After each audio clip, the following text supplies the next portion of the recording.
મહેશભાઈ, હાલના યુવાનોમાં શોર્ટકટ રૂપિયા કમાવાનો શોર્ટ ચાલી રહ્યો છે, એને તમે કેટલો વ્યાજબી ગણો છો?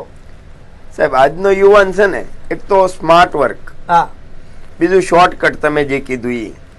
તો મારો એક અનુભવ હું તમને કહું કે જ્યાં પરસેવો પસીનો થાય ને ત્યાંથી પૈસાની ઇન્કમ થાય.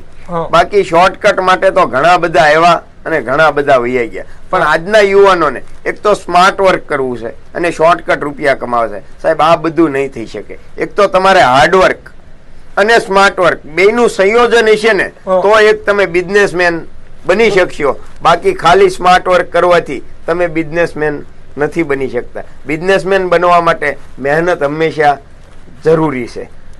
વાહ વાહ મહેશભાઈ, તમે ઝરી ક્ષેત્રે ઝરી ક્ષેત્રે હવે તમે આગળનું શું વિચારી રહ્યા છો? તમારી કંપનીને ક્યાં સુધી લઈ જાવી છે? સાહેબ, આજે અમે ઇન્ટરનેશનલ માર્કેટમાં અમારી પ્રોડક્ટનું એક્સપોર્ટ તો કરીએ જ છીએ. હું કોઈ પ્રોડક્ટ ઇમ્પોર્ટ પણ કરું છું અને અમારી જરી મેન્યુફેક્ચરિંગ કરી અને અમે અમારી કંપની એક્સપોર્ટ પણ કરે છે. તો હજુ જરી ઇન્ડસ્ટ્રીઝમાં અમે અમારી ગતિ પ્રમાણે હર વર્ષે કાંઈ ને કાંઈ ગ્રોથ તો કરીએ જ છીએ. 10 વર્ષે જ્યારે અમારી 10મી એનિવર્સરી કરી ત્યારે અમારું સપનું હતું કે ભાઈ અમારી કંપની 100 કરોડ, તો આજે 100 કરોડને પાર કરતી અમારી કંપની છે.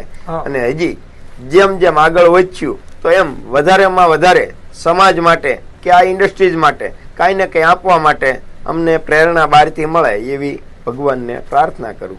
ઓકે.